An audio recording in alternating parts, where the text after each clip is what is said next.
Magandang araw, Bagong Pilipinas. Narito ang 5 simpleng bagay na maaaring simulan ng mga magulang at guardians ngayong mismo. Una, alamin ang digital environment ng inyong anak.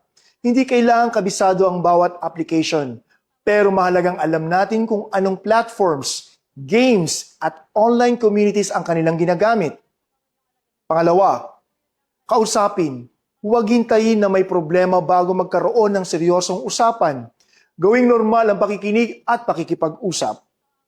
Ikatlo, obserbahan, bigyang pansin ang significant at persistent changes sa tulog, pag-aaral, responsibilities, relationships, at daily functioning. Hindi para manghusga, kundi para malaman kung kailangan nila ng suporta. Ika-4, siguraduhin panatiling hindi na-access ng mga bata ang firearms at iba pang dangerous items sa tahanan. Ika-5, kumilos. Kung may credible safety concern, huwag baliwalain. Humingi ng appropriate assistance at mag-report sa tamang authority. Ako po si Police Lieutenant Colonel Rodel Gorobat Trumata, ang inyong tagapag-ugnay. Patuloy naming inilalapit sa inyo ang mahalagang programa, serbisyo at impormasyon para sa kaligtasan at kapakanan ng ating mga komunidad. Bagong PNP para sa bagong Pilipinas. Serbisyong mabilis, tapat at nararamdaman.